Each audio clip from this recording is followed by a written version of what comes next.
بدر میں سب سے قلیل تعداد، سب سے تھوڑے اسباب، 2 گھوڑے، 8 تلواریں، 60 اونٹنیاں۔ پھر اگلا کام کیا کیا؟ اذ یغشیکم النعاس امنۃ منہ، اللہ نے سب پہ نیند طاری کر دی۔ خوف میں نیند آتی؟ اسباب جتنے میرے نبی اختیار فرمائے جنگوں میں، حسن تدبیر، ایسے تو کوئی بڑے سے بڑا جرنیل نہیں کر سکتا۔ پہلی جنگ ہے جس میں فرشتے اترے اور لڑنے کے لیے اترے۔ اسلامی تاریخ میں اس سے بڑی جنگ کیفیت کے اعتبار سے کبھی نہ آئے گی، نہ آئی ہے۔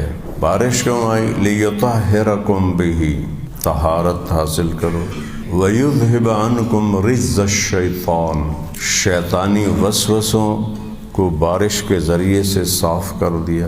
وَيُثَبِّتَ بِهِ الْأَقْدَامَ، اور تمہارے قدموں کو جما دیا۔ تو اللہ نے کہا فَاضْرِبُوا فَوْقَ الْأَعْنَاقِ، پہلا وار تمہارا یہاں ہونا چاہیے۔ وَاضْرِبُوا مِنْهُمْ كُلَّ بَنَانٍ، یہاں سے چوک جائے تو انگلیاں کاٹ دو کہ تلوار ہی نہ پکڑ سکے۔ تو احد میں یہ خطا ہوئی کہ اللہ کے نبی کے حکم کو بھلا دیا۔ حضرت عبداللہ بن جبیر کہتے رہے، وہ تمہیں کہا تھا مت جاؤ مت جاؤ، کہ یا قوم الغنیمہ۔ عمر بن عبدالعزیز کا زمانہ تھا، اور عبد الرحمن الغافقی رحمہ اللہ سارال لشکر تھے، تو فرانس کے لشکر کو بری طرح شکست دی۔ اگر وہ اس کو سنبھال لیتے تو یورپ کے آخری کنارے تک انہوں نے جانا تھا۔